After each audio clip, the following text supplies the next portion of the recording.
الحمدللہ رب العالمین والعاقبۃ للمتقین والصلاة والسلام علی سید الانبیاء والمرسلین قال اللہ تبارک و تعالی فی القرآن المجید والفرقان الحمید اما بعد فاعوذ باللہ من الشیطان الرجیم بسم اللہ الرحمن الرحیم والذین آمنوا اشد حبا للہ آمنت باللہ صدق اللہ مولانا العظیم وصدق رسولہ النبی الکریم الامین ان اللہ وملائکتہ یصلون علی النبی یا ایہا الذین آمنوا صلوا علیہ وسلموا تسلیما بآواز بلند الصلاۃ والسلام علیک یا سیدی یا رسول اللہ وعلی آلک واصحابک یا سیدی یا حبیب اللہ الصلاۃ والسلام علیک یا سیدی یا نبی اللہ وعلی آلک واصحابک یا سیدی یا رحمۃ للعالمین یا صاحب الجمال و یا سید البشر من وجہک المنیر لقد نور القمر لا يمكن الثناء کما کان حقہ بعد از خدا بزرگ توئی قصہ مختصر۔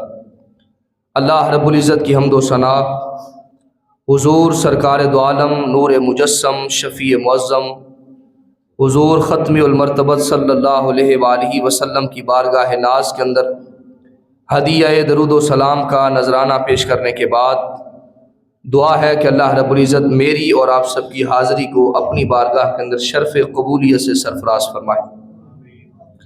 حاضرین محترم، آج کے خطبہ جمعہ کا عنوان ہے محبت الہی۔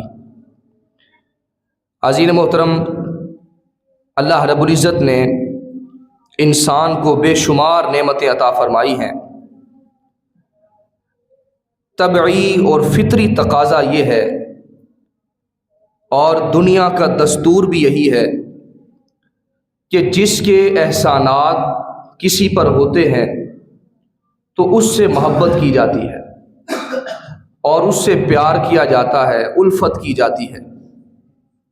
آپ پر کوئی احسان کرتا ہے، آپ کے ساتھ کوئی بھلائی کرتا ہے، آپ کا کوئی احترام کرتا ہے اور اسی طرح آپ کے لیے کوئی خاطر تواضع کرتا ہے، دنیا کا دستور ہے کہ آپ اس سے پیار کرتے ہیں، اس سے محبت کرتے ہیں اور اس سے الفت رکھتے ہیں۔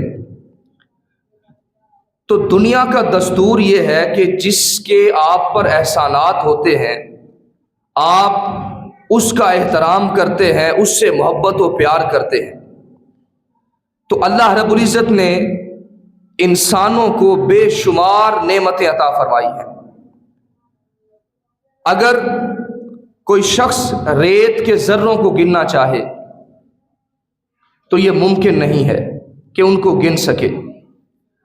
درختوں کے پتوں کو گننا چاہے تو اس کے لیے ممکن نہیں ہے کہ ان کو گن سکے۔ اسی طرح پانی کے قطروں کو اگر کوئی شخص گننا چاہے تو اس کے لیے ممکن نہیں ہے کہ ان کو گن سکے۔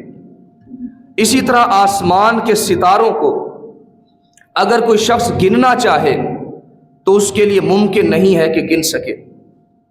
مگر ایک ذمہ داری کے ساتھ کہہ رہا ہوں، اگر کوئی شخص ریت کے ذروں کو گننا چاہے تو گن سکتا ہے، ستاروں کو گننا چاہے گن سکتا ہے، پانی کے قطروں کو گننا چاہے گن سکتا ہے، درختوں کے پتوں کو گننا چاہے گن سکتا ہے۔ لیکن اگر کوئی شخص اللہ کی نعمتوں کو شمار کرنا چاہے، اللہ کے احسانات کو شمار کرنا چاہے، اللہ کی عطاؤں کو شمار کرنا چاہے، لیکن اللہ فرماتا ہے وَإِن تَعُدُّوا نِعْمَةَ اللَّهِ لَا تُحْصُوهَا، اگر تم اللہ کی نعمتوں کو گننے لگ جاؤ گے، شمار کرنے لگ جاؤ گے تو فرمایا کبھی بھی ان کو گن نہیں سکتے، شمار نہیں کر سکتے، تم ان کا احاطہ نہیں کر سکتے۔ تو اللہ رب العزت کی محبت یہ انسان کا فطری تقاضا ہے، طبعی تقاضا ہے، اور اللہ رب العزت نے انسان کو نعمتیں عطا فرمائیں، دو آنکھیں عطا فرمائیں، مقصد ہے دیکھنا۔ کان عطا فرمائے، مقصد ہے سننا، قوت گویائی عطا فرمائی، بولنے کی صلاحیت عطا فرمائی، پاؤں عطا فرمائے، اللہ نے چلنے کی صلاحیت عطا فرمائی، ہاتھ عطا فرمائے، اللہ نے پکڑنے کی صلاحیت عطا فرمائی۔ لہٰذا اللہ رب العزت نے جسم کے اندر جو جو اعضاء عطا فرمائے، ہر ایک کا کوئی نہ کوئی مقصد ہے، کوئی نہ کوئی مدعا ہے، اور اللہ رب العزت نے ہر ایک چیز کو کسی مقصد کے لیے پیدا فرمایا۔ اور اللہ رب العزت نے سینے کے اندر ایک دل بھی پیدا فرمایا ہے۔ وہ دل خالصتاً جو شخص اللہ کے لیے خاص کر لیتا ہے اور اللہ کے لیے غیر کی محبت سے خالی کر لیتا ہے، پھر اللہ رب العزت اپنے بندے کو مقام اور مرتبے پر فائز فرما دیا کرتا ہے، اس کو اپنا دوست بنا لیا کرتا ہے، اور جو اس کا ارادہ کرتا ہے، تصوف کی کتابوں کے اندر موجود ہے، حدیث پاک کے اندر آتا ہے کہ جو اس کا ارادہ کر لیتا ہے پھر اللہ رب العزت اس بندے کا ارادہ کر لیتا ہے۔ جو اس کی طرف بڑھنے کی کوشش کرتا ہے، اس کی طرف سفر کرتا ہے، پھر اللہ رب العزت بھی اس کی طرف آگے بڑھتا ہے، اس کی طرف نظر رحمت فرماتا ہے اور اس کی طرف نظر التفات فرماتا ہے اور اس کو محبت اور پیار کی نگاہ سے دیکھا کرتا ہے۔ حاضرین محترم، آج کا چونکہ عنوان محبت الہی ہے، تو محبت اس کے لغوی اعتبار سے اس کو ہم سمجھنے کی کوشش کرتے ہیں۔ محبت اس کا مادہ حب ہے، یعنی حب سے محبت بنا ہے۔ یہ لفظ محبت حب سے نکلا ہے، اور حب یہ دو حرف ہیں، ہا اور با۔ اگر آپ ہا ادا کریں تو آپ کو محسوس ہوگا کہ آپ کے سینے سے آواز آتی ہے۔ ہا، آپ کے سینے سے، اکسل حلق سے یہ ہا کی آواز نکلتی ہے۔ ہا کا حرف جو ہے وہ اکسل حلق سے ادا ہوتا ہے، ہا۔ اور دوسرا حرف ہے با۔ با کو جب ادا کرتے ہیں تو آپ کے دونوں ہونٹ مل جاتے ہیں، یہ حروف شفویہ میں سے ہے۔ با آپ اس کو ادا کرتے ہیں تو اس کا اظہار ہوتا ہے، آپ کے ہونٹ ملتے ہیں اور لفظ کا پتہ چلتا ہے۔ لیکن جب ہا کو ادا کرتے ہیں تو وہ آپ کے سینے سے اس کی آواز نکلتی ہے۔ گویا لغوی اعتبار سے اس کا مطلب یہ ہے کہ جب محبت شروع ہوتی ہے، جب محبت کی ابتدا ہوتی ہے، جب محبت کا آغاز ہوتا ہے، تو اس وقت محبت چھپی ہوئی ہوتی ہے۔ جس طرح لفظ ہا سینے سے نکلتا ہے، کوئی آنکھ دیکھ نہیں سکتی کہ کس حصے سے ہا نکل رہی ہے، اسی طرح جب محبت کا آغاز ہوتا ہے، ابتدائی مراحل ہوتے ہیں، تو اس وقت محبت چھپی ہوئی ہوتی ہے، کوئی محبت کو دیکھ نہیں سکتا، اور محبت اس وقت صرف اسی کو پتہ ہوتا ہے جس کو محبت ہو چکی ہوتی ہے۔ آغاز خاموشی سے ہوتا ہے، مگر جب اس کی انتہا ہوتی ہے تو اس کا اظہار ہو چکا ہوتا ہے۔ جیسے ہا یہ آپ کے سینے سے نکلتا ہے، چھپی ہوئی جگہ ہے، لیکن جب با کہتے ہیں تو وہ آپ کے ہونٹوں سے ادا ہوتا ہے۔ اسی طرح محبت کا جب آغاز ہوتا ہے تو خاموشی سے ہوتا ہے، لیکن جب اس کا نقطہ انتہا پہنچتا ہے اور جب اس کی انتہا ہوتی ہے تو اس وقت ہر طرف اس محبت کا ڈنکا بجنے لگتا ہے، وہ محبت پھیل جاتی ہے اور ہر سو اس کی دعائی ہو جاتی ہے۔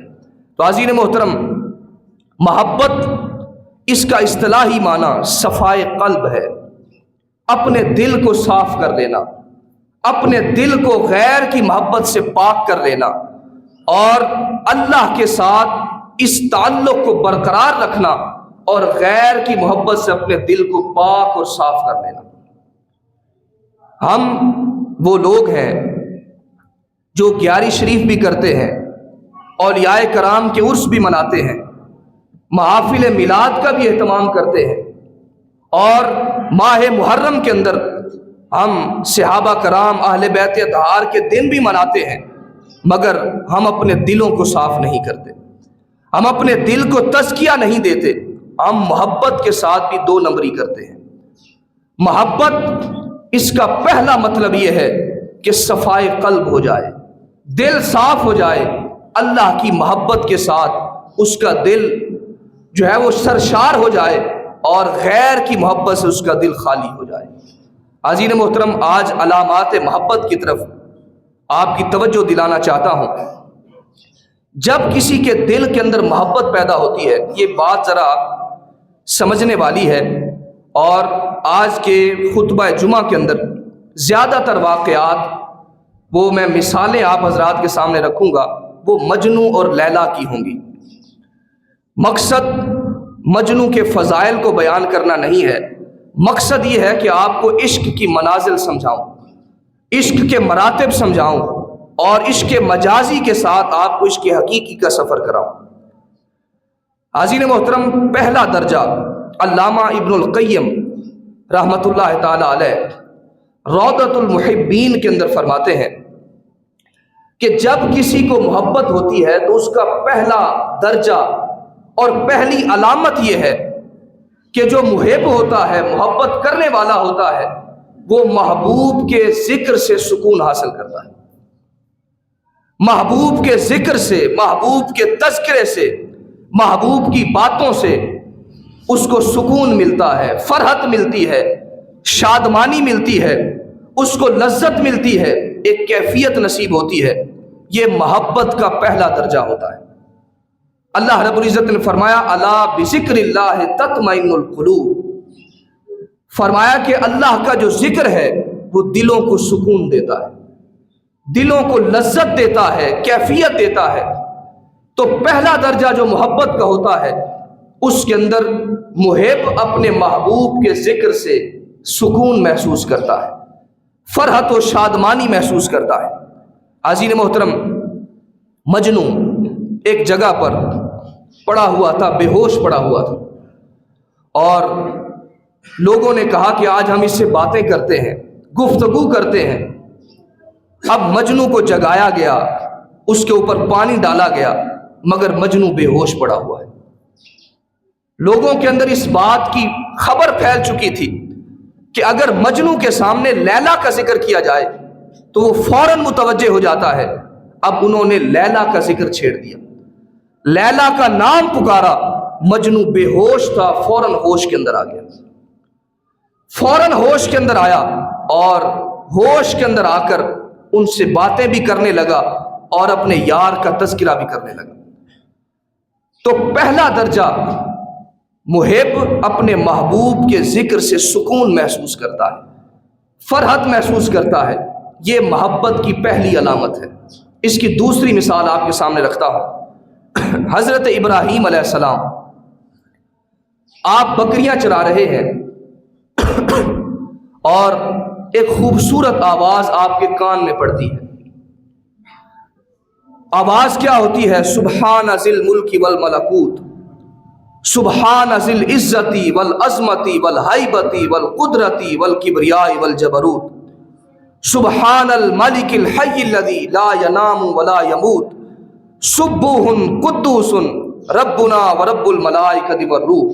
یہ میٹھی میٹھی آواز اللہ کے نبی حضرت ابراہیم علیہ السلام کے کانوں میں پڑتی ہے، تڑپ جاتے ہیں، اش کرنے لگتے ہیں، اور لذت کے ساتھ آپ اس یاد کے اندر گم ہو جاتے ہیں اور محبت سے سرشار ہو جاتے ہیں اور اس آدمی کو تلاش کرنا شروع کر دیتے ہیں۔ یہ آواز کہاں سے آئی ہے؟ کس نے میرے یار کا ذکر کیا ہے؟ کس نے میرے یار کے نغمے آلاپے ہیں؟ کس نے اس ہستی کو پکارا ہے؟ تلاش کرتے کرتے ایک آدمی کے پاس پہنچتے ہیں اور اس سے پوچھتے ہیں کیا تم نے میرے یار کا ذکر چھیڑا ہے؟ وہ کہتا ہے کہ ہاں، میں نے اللہ کا ذکر کیا ہے، سبحان ذی الملک والملکوت، یہ میں نے نغمے آلاپے ہیں۔ حضرت ابراہیم علیہ السلام فرماتے ہیں کہ ایسا کر، ایک مرتبہ پھر مجھے یار کا ذکر سنا دے،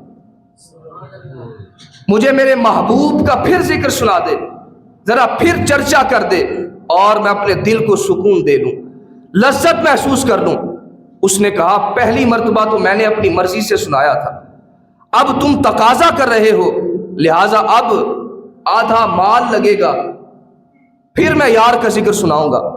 حضرت ابراہیم علیہ السلام آپ کے پاس بہت زیادہ بکریاں تھیں، ریوڑ تھا، آپ آدھی بکریاں اس کے سپرد کر دیتے ہیں اور کہتے ہیں مجھے یار کا ذکر سنا دے۔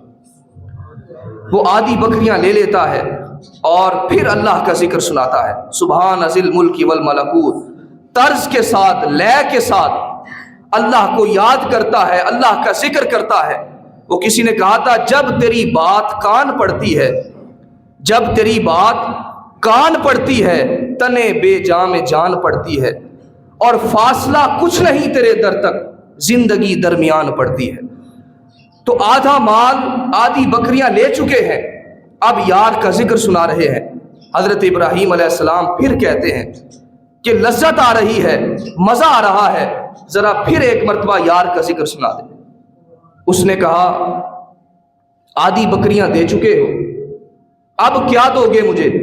آپ نے فرمایا کہ آدھی بکریاں باقی رہ گئی ہیں، وہ بھی لے لو اور مجھے یار کا ذکر سنا دو۔ اب اس نے ساری بکریاں لے لی اور پھر اللہ کا ذکر کیا اور اللہ کا نام پکارا۔ اس کی آواز کے اندر وہ لذت تھی، وہ چاشنی تھی۔ حضرت ابراہیم علیہ السلام سنتے جاتے تھے اور لذت بڑھتی جاتی تھی، لطف بڑھتا جاتا تھا اور مزہ دوبالا ہوتا جاتا تھا۔ حضرت ابراہیم علیہ السلام جب وہ شخص خاموش ہوا، حضرت ابراہیم علیہ السلام نے کہا مجھے یار کا پھر ذکر سنا دے۔ دل بھر نہیں رہا اور لذت بڑھتی جاتی ہے، سکون ملتا جاتا ہے، لہٰذا مجھے پھر یار کا ذکر سنا دے۔ اب اس نے کہا سارا مال تو تم مجھے دے چکے ہو، اب دینے کے لیے کیا بچا ہے؟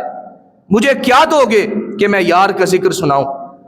حضرت ابراہیم علیہ السلام فرماتے ہیں کہ یقیناً ساری بکریاں تمہیں دے چکا ہوں، اب یار کا ذکر تب مجھے سنانا کہ ان ساری بکریوں کے لیے چرانے کے لیے کسی چرواہے کی ضرورت پیش آئے گی، ان کی خدمت کے لیے، ان کی دیکھ بھال کے لیے کسی چرواہے کی ضرورت پیش آئے گی، لہٰذا ایسا کرو مجھے چرواہا رکھ لو اور مجھے یار کا ذکر ہی سنا دے رہے۔ تو محبت کا پہلا درجہ کہ محب اپنے محبوب کے ذکر سے سکون محسوس کرتا ہے، لذت محسوس کرتا ہے، اس کو ذوق آتا ہے، اس کے شوق کے اندر مزید اضافہ ہوتا ہے اور وہ محبوب کا ذکر سنتا جاتا ہے اور اس کو سکون ملتا جاتا ہے۔ یہ محبت کا پہلا درجہ ہے، یہ پہلی علامت ہے۔ اور دوسری علامت، محبت کی دوسری علامت یہ ہے کہ جو محب ہے، محبت کرنے والا ہے، وہ محبوب کی نسبتوں سے پیار کرتا ہے، محبوب کی نسبتوں سے محبت کرتا ہے، محبوب کے گلی کوچوں سے محبت کرتا ہے، محبوب کے صحابہ سے محبت کرتا ہے، محبوب کے در و دیوار سے محبت کرتا ہے، اور محبوب کی اداؤں سے پیار کرتا ہے، محبوب کی زلفوں سے پیار کرتا ہے، محبوب کے جوڑوں سے پیار کرتا ہے، اور محبوب کی نسبت جہاں پر اس کو ملتی ہے وہاں پر وہ قربان ہو جاتا ہے اور محبت کرتا ہے، پیار کرتا ہے۔ یہ محبت کا دوسرا درجہ ہوتا ہے کہ محب اپنے محبوب کے نسبت سے سکون حاصل کرتا ہے، فرحت محسوس کرتا ہے۔ وہ مجنوں کتے کے پاؤں چوم رہا تھا، کسی نے دیکھا مجنوں پاگل ہو گئے ہو، دیوانے ہو گئے ہو، کتے کے پاؤں چوم رہے ہو اور مٹی کو چوم رہے ہو۔ مجنوں کہتا ہے خدا کی عزت کی قسم، چوم تو کتے کے پاؤں رہا ہوں، مگر یہ کتا وہ کتا ہے کہ میرے یار کی گلی کے اندر آتا جاتا ہے، میری لیلا کی گلی کے اندر پھرتا ہے، اور چوم تو کتے کے پاؤں رہا ہوں لیکن دراصل میں تصورات کے اندر محبوب کی گلیوں کو چوم رہا ہوں، محبوب کی گلیوں کی لذتیں حاصل کر رہا ہوں۔ اور اسی طرح حضرت امام احمد بن حنبل رحمۃ اللہ تعالی علیہ مدینہ شریف میں جا رہے ہیں اور خاک کے ذروں کو چومتے جاتے ہیں اور فرماتے جاتے ہیں مجھے ان ذروں سے محبوب کے قدموں کی خوشبو آ رہی ہے، جہاں پر بھی پائے حضور ہے وہیں عرش ہے، وہیں طور ہے، جو تیری نظر میں نہ آ سکا تو تیری نظر کا قصور ہے۔ تو دوسرا درجہ کہ محب اپنے محبوب کی نسبت کے اندر اس کو پیار کرتا ہے، اس سے محبت کرتا ہے، محبوب کی گلی کوچوں سے محبت کرتا ہے، محبوب کی گلی کوچوں سے پیار کرتا ہے، محبوب کے شہر سے محبت کرتا ہے، اور محبوب کی گلی کوچوں کو اپنی آنکھوں کا سرما بناتا ہے اور پیار اور محبت کے اندر مزید آگے بڑھتا چلا جاتا ہے۔ عزیز محترم، اس کی مثال حدیث پاک سے دیتا ہوں۔ جب آقا علیہ الصلوۃ والتسلیم کی بارگاہ کے اندر موسم کا تازہ پھل آتا، آپ کی توجہ چاہوں گا، حضور کی بارگاہ کے اندر جب موسم کا تازہ پھل آتا، آقا علیہ الصلوۃ والتسلیم اس پھل کو چوم کر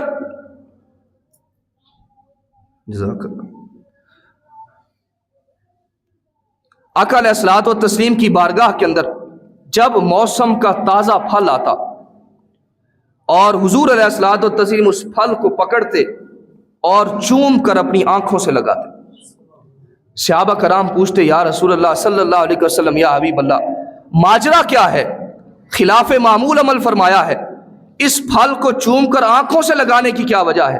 آقا علیہ الصلوۃ والتسلیم نے فرمایا کہ یہ پھل ابھی میرے یار کی طرف سے آیا ہے، اللہ کی بارگاہ سے آیا ہے اور عدم سے وجود کے اندر آیا ہے، لہٰذا اس کی اللہ کے ساتھ قربت ہے اور ابھی وجود کے اندر آیا ہے، لہٰذا اس لیے میں اس سے پیار کر رہا ہوں، اس لیے اس سے محبت کر رہا ہوں۔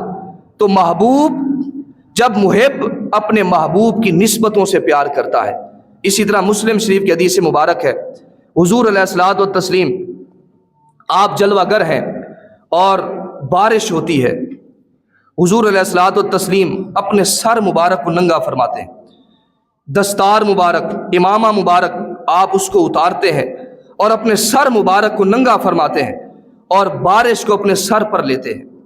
صحابہ کرام نے پوچھا، یا رسول اللہ، آپ نے ایسا کیوں کیا ہے، ایسا معاملہ کیوں کیا؟ آقا علیہ الصلوۃ والتسلیم فرماتے ہیں کہ یہ بارش آسمان سے آ رہی ہے، اللہ کی بارگاہ سے آ رہی ہے، لہٰذا اس لیے میں اس کو اپنے سر پر لے رہا ہوں۔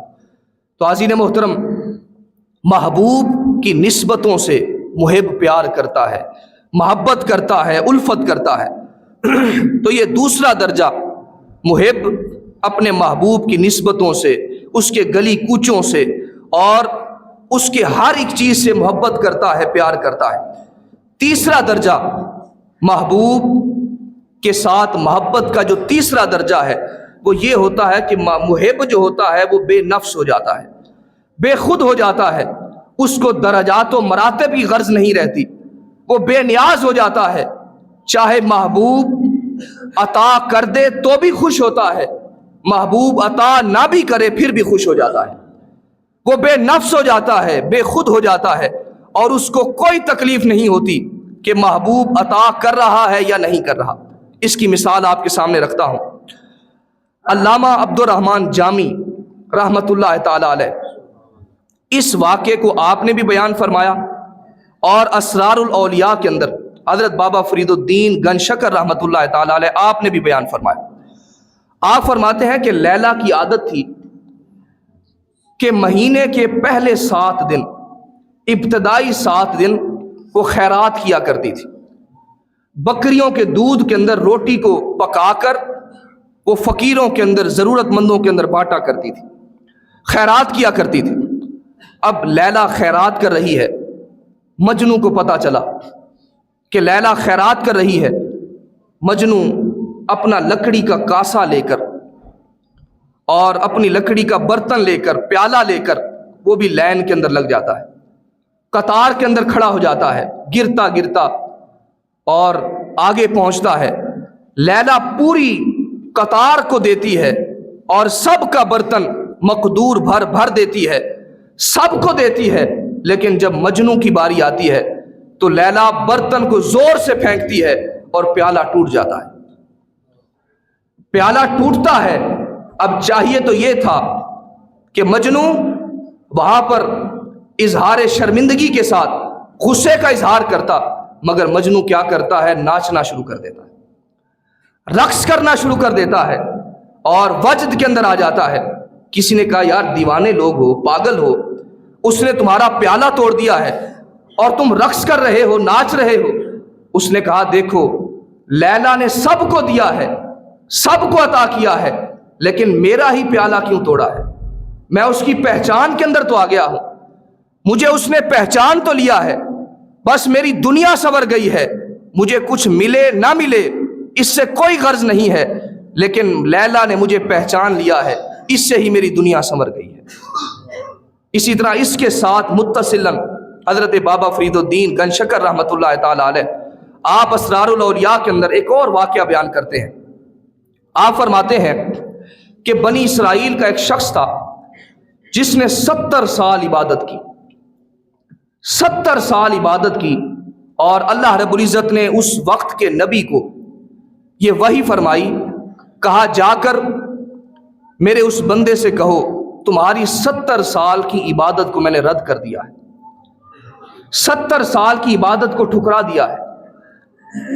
اللہ کا نبی اس درویش کے پاس، اس اللہ کے ولی کے پاس جاتا ہے، اس عاشق صادق کے پاس جاتا ہے اور جا کر اللہ کا پیغام سناتا ہے، اللہ کا پیغام پہنچاتا ہے کہ اللہ کی طرف سے یہ پیغام آیا ہے کہ اللہ نے تیری 70 سال کی عبادت کو رد فرما دیا ہے، ضائع فرما دیا ہے۔ اب چاہیے تو یہ تھا کہ وہ روتا، چیختا، چلاتا، اب وہ چونکہ عاشق صادق تھا، درویش تھا، اب وہ جیسے ہی پیغام سنتا ہے وہ بھی رقص کرنا شروع کر دیتا ہے، رقص کے اندر آتا ہے، وجد کے اندر آ جاتا ہے، اور اس نے کہا کہ مجھے عبادت سے غرض نہیں ہے، درجات و مراتب سے غرض نہیں ہے، مجھے یہ خوشی ہے، یہ کیفیت ملی ہے کہ اس اللہ نے میرا نام تو پکارا ہے، اس کی پہچان کے اندر تو میں آیا ہوں، اس نے میری طرف نظر تو بھر کر دیکھا ہے، میری طرف دیکھا تو ہے، کہا بس اسی کیفیت کے اندر میں رقص کر رہا ہوں، اسی کیفیت کے اندر ناچ رہا ہوں، اور اسی کیفیت کے اندر مجھ پر ذوق طاری ہو گیا ہے۔ تو محب جو ہوتا ہے وہ ایک مرتبہ یہ آتا ہے کہ وہ اپنی ذات سے بے خود ہو جاتا ہے، محبوب عطا کر دے تو بھی خوش ہوتا ہے، نہ عطا کرے پھر بھی خوش ہوتا ہے، اپنی ذات سے باہر نکل جاتا ہے، بے نفس ہو جاتا ہے، بے قابو ہو جاتا ہے۔ یہ تیسرا درجہ ہے۔ چوتھا درجہ محب کو جو حاصل ہوتا ہے، چوتھا درجہ محبوب جو محب ہوتا ہے، محبت کرنے والا، وہ اپنے آپ کو بھول جاتا ہے، صرف اس کو محبوب نظر آتا ہے۔ پہلا درجہ کہ محبوب کے ذکر سے سکون لیتا ہے، جب محبت آگے بڑھتی ہے، درجہ آگے بڑھتا ہے، محبوب کی نسبتوں سے پیار کرتا ہے، محبوب کی نسبتوں سے محبت کرتا ہے، الفت کرتا ہے، گلی کوچوں سے پیار کرتا ہے۔ پھر تیسرے نمبر پر جب محبت مزید تیز ہوتی ہے، مزید بڑھتی ہے، تو پھر محبوب اس کو عطا کرے تو بھی خوش ہوتا ہے، عطا نہ کرے پھر بھی خوش ہوتا ہے۔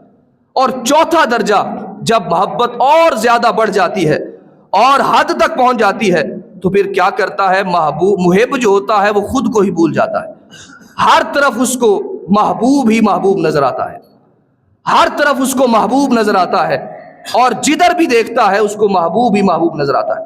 اس کی مثال آپ کے سامنے رکھتا ہوں۔ امام قرطبی رحمۃ اللہ تعالی علیہ آپ نے التذکرہ کے اندر اس واقعے کو درج کیا۔ مجنو ایک جگہ پر رو رہا تھا، گریہ وزاری کر رہا تھا، تڑپ رہا تھا، آنسو بہا رہا تھا۔ لوگوں نے کہا مجنو رو رہے ہو، تڑپ رہے ہو، تو کیا لیلا کو بلا لیں، لیلا کو بلا کر دے دیں آپ کو؟ وہ مجنو کہتا ہے کہ لیلا، کیا تم لیلا کو بلانا چاہتے ہو؟ کیا وہ مجھ سے غائب ہو گئی ہے؟ وہ کرے یاد جس نے بھلایا ہو تجھے، نہ کبھی ہم نے بھلایا نہ کبھی یاد کیا۔ تو کہا کیا وہ غائب ہو چکی ہے؟ لوگوں نے کہا مجنو کیا تو اس سے محبت کرتا ہے، کیا تو اس سے پیار کرتا ہے؟ مجنو کہتا ہے کہ محبت کیا ہوتی ہے؟ محبت ایک وصال اور ملاپ کا ذریعہ ہے۔ کہا وصال ہو چکا ہے، قربتیں ہو چکی ہیں، اب میں لیلا ہوں اور لیلا مجنو ہے، یعنی اب میں لیلا ہوں اور لیلا جو ہے وہ مجنو ہے، یعنی اب میں خود لیلا ہو چکا ہوں اور میرے اندر لیلا اتنی سرایت کر چکی ہے کہ میں جدھر بھی دیکھتا ہوں مجھے لیلا ہی لیلا نظر آتی ہے۔ تو جب انسان، یہ مجازی عشق ہے، جب انسان حقیقی عشق کی طرف سفر کرتا ہے تو پھر اللہ کی ہر ایک تخلیق سے انسان پیار کرتا ہے، وہ پہاڑوں سے پیار کرتا ہے، وہ ہر ایک چیز سے، سبزے سے پیار کرتا ہے، پھلوں سے پیار کرتا ہے، انسان سے پیار کرتا ہے، اور اللہ کی ہر ایک بنائی ہوئی چیز سے پیار کرتا ہے۔ وجہ کیا ہوتی ہے کہ اس کو ہر طرف یار کا جلوہ نظر آتا ہے، ہر طرف یار ہی یار نظر آتا ہے۔ جس طرح مجنو، اس نے کہا میں خود لیلا ہوں اور لیلا مجنو ہو چکا ہے، لہٰذا اندر میرے لیلا سرایت کر چکی ہے، اب اس کو بلانے کی ضرورت نہیں ہے، وہ ہر وقت میرے سامنے حاضر ہی حاضر ہے۔ دوسری مثال عزیز محترم مولانا روم رحمۃ اللہ تعالی علیہ، آپ نے بیان کیا، کہا مجنو بیمار پڑ گیا، سخت تکلیف ہو گئی، بیماری کی شدت بڑھ گئی۔ یہ آپ کو تمثیل سے سمجھا رہا ہوں تاکہ عشق حقیقی وہ سمجھنے کے اندر آسانی ہو جائے۔ مولا روم رحمۃ اللہ تعالی علیہ فرماتے ہیں کہ مجنو بیمار پڑ گیا، طبیب کو بلایا گیا، ڈاکٹر کو بلایا گیا، اس نے کہا کہ اس کا فست کرنا پڑے گا۔ فست کہتے ہیں کہ خنجر کے ساتھ وہ خون نکالتے تھے جس کے ساتھ مریض شفا یاب ہو جاتا تھا، اس کی بیماری دور ہو جاتی تھی۔ اس نے کہا، طبیب نے کہا کہ اس کو فست کرنا پڑے گا، خنجر سے خون نکالنا پڑے گا، پھر یہ ٹھیک ہو جائے گا۔ اب خنجر لایا گیا، چھوٹا سا خنجر ہے، مجنو اس کو دیکھ کر رونے لگ جاتا ہے۔ یہ بھی آپ کو ذکر کروں کہ مجنو کوئی عام شخص نہیں تھا بلکہ تابعی تھا، یعنی اس نے صحابہ کرام کے دور کو پایا ہے، تابعی تھا۔ اور خنجر لایا گیا، طبیب نے خنجر ہاتھ کے اندر پکڑا، مجنو رونا شروع کر دیتا ہے۔ لوگوں نے کہا مجنو کیا ہوا ہے؟ تو جنگلوں کے اندر جانوروں کے ساتھ رہتا ہے، جنگلی جانوروں کے ساتھ رہتا ہے، جواں مرد ہے، بہادر ہے، اور چھوٹے سے خنجر کو دیکھ کر رو رہا ہے، بلک رہا ہے۔ اب سنیے مجنو کا جواب سنیے۔ مجنو کہتا ہے کہ میں رو اس لیے رہا ہوں کہ میرے اوپر، جسم کے اوپر صرف چمڑی ہے، صرف پوست ہی پوست ہے اور سیپ ہی سیپ ہے، میرے جسم کے اوپر چمڑی ہے مگر اندر ساری کی ساری لیلا ہے۔ صرف اوپر چمڑی ہے، اور یہ درجہ محبت کا بہت بڑا درجہ ہے۔ یہ چوتھے درجے کے اندر یہ مقام آتا ہے کہ جب سارا جسم، مجنو نے کہا کہ میرے اوپر چمڑی ہے، پوست ہی پوست ہے، لیکن اندر میری ساری کی ساری لیلا ہے۔ رو اس لیے رہا ہوں کہ جب تم خنجر لگاؤ گے اور خون نکالو گے، میں ڈر اس لیے رہا ہوں، رو اس لیے رہا ہوں کہ کہیں میری لیلا کو خنجر نہ لگ جائے، کہیں لیلا زخمی نہ ہو جائے، کہیں لیلا کو خنجر نہ لگ جائے۔ تو عزیز محترم یہ وہ درجہ ہے، یہ محبت کا درجہ، جب ہر طرف محب اپنے آپ کو بھلا دیتا ہے اور ہر طرف اس کو محبوب نظر آتا ہے، ہر طرف اس کو محبوب ہی محبوب نظر آتا ہے، اور محبوب کے غیر کو بھلا دیتا ہے، محبوب کے غیر سے بے نیاز ہو جاتا ہے، اور محبوب کی نسبتوں سے، محبوب کی خلوتوں سے، محبوب کے کردار سے، محبوب کے افعال سے وہ پیار کرتا ہے، محبت کرتا ہے۔ یہ محبت کا چوتھا درجہ ہے۔ اس کے بعد پانچواں درجہ شیخ اکبر محی الدین ابن عربی رحمۃ اللہ تعالی علیہ، آپ اس درجے کو بیان کرتے ہیں۔ پانچواں درجہ یہ ہوتا ہے، پہلا درجہ محبوب کے ذکر سے سکون لیتا ہے، جب محبت مزید تیز ہوتی ہے اس کی نسبتوں سے پیار کرتا ہے اور اس کے گلی کوچوں سے محبت کرتا ہے۔ پھر جب محبت اور زیادہ بڑھ جاتی ہے پھر وہ بے نفس ہو جاتا ہے، بے قابو ہو جاتا ہے، اپنی حیثیت کو بھول جاتا ہے، اپنے حق کو بھول جاتا ہے۔ اور جب محبت اور زیادہ بڑھ جاتی ہے، محبت کا اور کمال بڑھتا ہے، تو پھر وہ کیا کرتا ہے کہ خود کو ہی بھول جاتا ہے، ہر طرف اس کو محبوب ہی محبوب نظر آتا ہے۔ اور جب محبت اور زیادہ بڑھ جاتی ہے، اور زیادہ کیفیت ہو جاتی ہے، تو پھر اس وقت اس کو یہ مقام اور مرتبہ ملتا ہے کہ اس کی جو صدا ہے، اس کی جو ندا ہے، اس کی جو آواز ہے، وہ صرف ایک تلاش رہ جاتی ہے۔ وہ خیالات کی دنیا سے نکل جاتا ہے اور خیالات سے باہر ہو کر، ماورا ہو کر وہ کچھ اور سوچتا ہے اور اس کے حقیقی کی منزل کی طرف قدم رکھتا ہے۔ اس کی مثال آپ کے سامنے رکھتا ہوں۔ شیخ اکبر رحمۃ اللہ تعالی علیہ فتوحات مکیہ کے اندر فرماتے ہیں کہ ایک دن مجنو صحرا کے اندر کھڑا ہے اور پکار رہا ہے، لیلا لیلا لیلا، اونچی آواز سے صدائیں لگا رہا ہے، اور چیخ رہا ہے، چلا رہا ہے، لیلا لیلا پکار رہا ہے۔ اور کہتے ہیں کہ لوگوں نے دیکھا کہ مجنو کی کیفیت بڑی عجیب ہے، تڑپ رہا ہے۔ لیلا کو بلایا، کہا مجنو تمہیں بلا رہا ہے، پکار رہا ہے۔ اب لیلا آتی ہے اور لیلا مجنو سے کہتی ہے کہ تیری مقصود، تیرا مطلوب سامنے ہوں، میں حاضر ہوں۔ اب مجنو کیا جواب دیتا ہے؟ مجنو کہتا ہے تو لیلا ہے، جا اپنا کام کر، تو لیلا نہیں ہو سکتی۔ اب وہ لیلا کو پہچاننے سے ہی انکار کر دیتا ہے۔ یہ وہ درجہ ہے کہ جب اس کی صدا ایک تلاش بن جاتی ہے اور اس کی آواز، اس کی ندا، وہ عشق مجازی کو بھلا بیٹھتا ہے اور پیکر محسوس سے نکل کر اس پیکر غیر محسوس کے اندر داخل ہو جاتا ہے۔ اس عالم محدود سے نکل کر وہ عالم لا محدود کے اندر داخل ہو جاتا ہے۔ اس کا عشق مجازی ختم ہو جاتا ہے اور یہاں سے اللہ رب العزت پھر اس کو عشق حقیقی کا مزہ عطا فرماتا ہے۔ پھر یہاں سے عشق مجازی ختم ہو جاتا ہے اور یہاں سے پھر عشق حقیقی شروع ہو جاتا ہے، اور پھر اللہ کی محبت، اللہ کی معرفت اس کو نصیب ہوتی ہے، اور اس کے دل کے اندر وہ کیفیات نصیب ہوتی ہیں، وہ لذتیں نصیب ہوتی ہیں کہ ہر طرف ایک انسان کی محبت، ایک پیکر محسوس کی محبت، اس دنیا کی محبت انسان کو یہ مرتبہ اور مقام عطا کرتی ہے۔ لیکن جب انسان اس پیکر اللہ رب العزت کی بارگاہ سے محبت کرتا ہے، اللہ سے پیار کرتا ہے، تو اس کی کیفیت کا عالم کیا ہوگا؟ وہ کتنا حسین ہے۔ انسان دنیا کے حسن سے محبت کرتا ہے، دنیا کی رنگینیوں سے پیار کرتا ہے، اس حسن مطلق کا عالم کیا ہوگا؟ اس حسن مطلق کی محبت کا عالم کیا ہوگا جس نے سارے حسینوں کو پیدا کیا ہے، جس نے سارے حسن کو پیدا فرمایا ہے، سارے جمیلوں کو پیدا فرمایا ہے، اور جس نے بادشاہوں کو بنایا ہے اور خوبصورتیوں کو پیدا فرمایا ہے۔ اس کی محبت، اس کے عشق، اس کی لذت و کیفیت کا عالم کیا ہوگا؟ عزیز محترم، عاشق لوگ وہ تڑپتے ہیں، اور عاشق حقیقی والے جو اللہ کی محبت کا مزہ چکھ لیتے ہیں، جو معرفت الہی، محبت الہی کا جام پی لیتے ہیں، جو ایک گھونٹ پی لیتے ہیں، ان کی کیفیت کیا ہوتی ہے؟ اور وہ ہر وقت محبوب سے ملاقات کے بہانے تلاش کرتے ہیں، اللہ سے محبت کے بہانے تلاش کرتے ہیں۔ کبھی 5 وقت نماز پڑھتے ہیں، ایک نماز پڑھتے ہیں، دوسری کے انتظار کے اندر بیٹھ جاتے ہیں، دوسری پڑھتے ہیں، تیسری کے انتظار کے اندر بیٹھ جاتے ہیں۔ یہ عشق حقیقی کا کمال ہے، اور نمازوں کے اندر وہ لذت نصیب ہو جاتی ہے، وہ کیفیت نصیب ہو جاتی ہے۔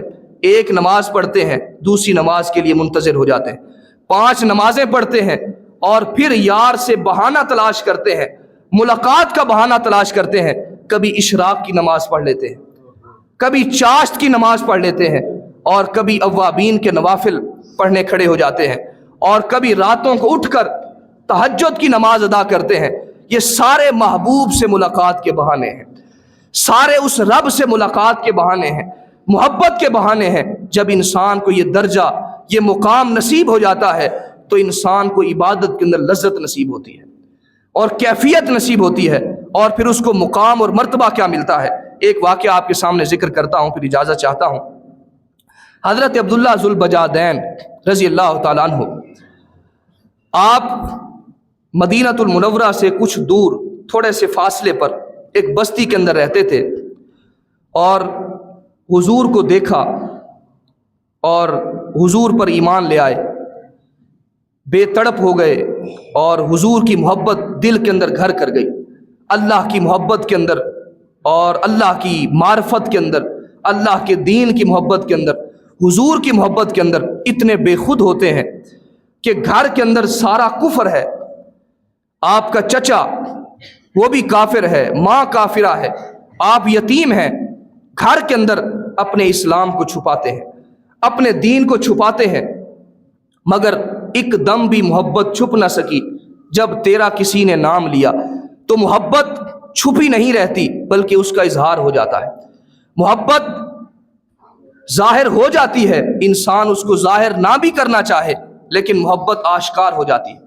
جب گھر کے اندر کوئی ذکر ہوتا، حضور کا ذکر ہوتا، اللہ کا ذکر ہوتا، دین اسلام کا ذکر ہوتا، تو فوراً ان باتوں کی طرف متوجہ ہو جاتے، ان باتوں کی طرف متوجہ ہو جاتے اور ان کو سنتے، اور بالآخر آپ کے گھر کے اندر یہ پتہ چل گیا کہ عبداللہ اسلام قبول کر چکا ہے، مسلمان ہو چکا ہے۔ اب چچا نے کہا تیرے پاس دو راستے ہیں، یا تو کلمہ پڑھ کر اس گھر سے نکل جا، یا پھر اس گھر کے اندر رہنا ہے تو اس دین کو چھوڑ دے۔ حضرت عبداللہ ذوالبجادین رضی اللہ تعالیٰ عنہ آپ بے اختیار ہو کر برچستہ کہتے ہیں کہ میں گھر سے نکلنا چاہتا ہوں لیکن اس دین کو نہیں چھوڑ سکتا، اللہ کی محبت کو نہیں چھوڑ سکتا، محبت الہی اپنے دل سے محو نہیں کر سکتا۔ اب چچا نے گھر سے نکال دیا اور جاتے ہوئے آپ کے جسم کے کپڑوں کو بھی اتار لیا، برہنہ کر کے گھر سے باہر نکالا۔ اب ماں نے آپ کو ایک چادر چھپ چھپا کر ایک چادر دے دی، کہا اس کو اپنے اوپر اوڑھ لو اور ستر عورت کی حفاظت کر لو۔ عبداللہ رضی اللہ تعالیٰ عنہ آپ اس چادر کو لیتے ہیں، اس کے دو حصے کرتے ہیں، ایک سے ستر عورت کو ڈھانپتے ہیں، دوسری چادر اوپر لیتے ہیں، اسی لیے آپ کو ذوالبجادین دو چادروں والا کہا جاتا ہے۔ اب ان چادروں کو اوپر لے کر ساری رات سفر کرتے ہیں اور صبح مصطفیٰ کریم کی بارگاہ کے اندر پہنچ جاتے ہیں۔ حضور جب حضرت عبداللہ کو دیکھتے ہیں آپ کا چہرہ خوشی سے نمٹما اٹھتا ہے اور حضور خوش ہو جاتے ہیں، فرحت محسوس کرتے ہیں، اور اصحاب صفہ کے اندر حضرت عبداللہ کو شامل کر دیا جاتا ہے۔ اب اتنی تکلیف، اتنی مصیبتوں کے بعد یہ سفر کر کے آپ حضور کی بارگاہ کے اندر پہنچتے ہیں، اصحاب صفہ کے اندر شامل ہو جاتے ہیں۔ اللہ رب العزت نے آپ کو یہ مرتبہ عطا فرمایا تھا کہ آپ کبھی مسجد کے اندر بیٹھے ہوتے تھے تو آپ کو وجد طاری ہو جاتا تھا، کیفیت طاری ہو جاتی تھی۔ حضرت عمر رضی اللہ تعالیٰ عنہ آپ نے دیکھا، ڈانٹا، کہا عبداللہ یہ کیا کرتے ہو، یہ ڈرامہ کرتے ہو، یہ کیا ایکٹنگ ہے اور یہ کیا طریقہ ہے، مسجد کے دروازے کے اندر بیٹھ کر رقص کرتے ہو، جذب کے اندر آ جاتے ہو، وجد کرتے ہو۔ آقا علیہ الصلوۃ والتسلیم نے جب یہ معاملہ حضور کی بارگاہ کے اندر پہنچا، حضور نے فرمایا عمر اس کو نہ ڈانٹو، بلکہ یہ اخلاص کے ساتھ یہ کام کرتا ہے، اللہ کی محبت کے اندر یہ کام کرتا ہے، یہ وجد، یہ جذبہ، یہ کیفیت اس کو اللہ کی محبت کے اندر حاصل ہوتی ہے۔ حضرت محترم ایک غزوہ کے موقع پر آقا علیہ الصلوۃ والتسلیم کے ہمراہ تھے، راستہ کے اندر ایک بیماری آپ کو پڑی اور جس کے ساتھ آپ نزع کی کیفیت کے اندر آ جاتے ہیں۔ آقا علیہ الصلوۃ والتسلیم کو خبر ملتی ہے، حضور تشریف لے آتے ہیں اور آپ کا سر مبارک اپنی گود کے اندر رکھ لیتے ہیں، اپنی گود کے اندر رکھتے ہیں، اور حضور علیہ الصلوۃ والتسلیم یہ وہ ہستی ہیں حضرت عبداللہ کہ جب ان کے آخری لمحات تھے ان کی آنکھیں چہرہ مصطفیٰ کی زیارت کر رہی تھی، حضور کے چہرے کو دیکھ رہی تھی، اور حضور کی گود کے اندر آپ کا سر مبارک ہے، اور اسی کیفیت کے اندر حضرت عبداللہ رضی اللہ تعالیٰ عنہ آپ کا انتقال ہو جاتا ہے، حضور کی گود کے اندر آپ کا وصال ہو جاتا ہے۔ اب آقا علیہ الصلوۃ والتسلیم نے فرمایا کہ اس کی کفن دفن کا اہتمام کیا جائے۔ اب حضور اپنی چادر مبارک کالی کملی حضور عطا فرماتے ہیں اور فرماتے ہیں کہ اس چادر کے اندر عبداللہ کو کفن دیا جائے۔ اب دیکھیے ہم بے قدرے ہیں، ہم بے وفائی کرنے والے ہیں، اس کی بارگاہ کے اندر جب انسان لو لگاتا ہے، تڑپ کرتا ہے اور اس کی بارگاہ کی طرف سفر کرتا ہے، وما قدر اللہ حق قدرہ، اللہ رب العزت بے قدری نہیں فرمایا کرتا۔ اب یہ وہ جسم ہے جو اس کے راستہ کے اندر برہنا ہوا تھا، ننگا ہوا تھا، آج اللہ رب العزت اس جسم کو محبوب کی کملی سے ڈھانپ رہا ہے، محبوب کی چادر سے اس جسم کو ڈھانپ رہا ہے۔ یہ اللہ رب العزت قدر دانی فرماتا ہے، اس کی بارگاہ کی طرف کوئی سفر کرتا ہے، اللہ رب العزت کبھی بھی اس کو بے پرواہ نہیں چھوڑا کرتا، اور اس کو اپنی طرف یقیناً اس کی کیفیات، اس کی توجہات اپنی طرف مبذول کر لیا کرتا ہے۔ اور پھر جب جنازہ پڑھا گیا اور قبر کے اندر جب اتارا گیا، آقا علیہ الصلوۃ والتسلیم خود قبر کے اندر اترتے ہیں اور فرماتے ہیں کہ لاؤ اپنے بھائی کی میت کو پکڑاؤ۔ حضور قبر کے اندر حضرت عبداللہ کی میت کو خود رکھتے ہیں۔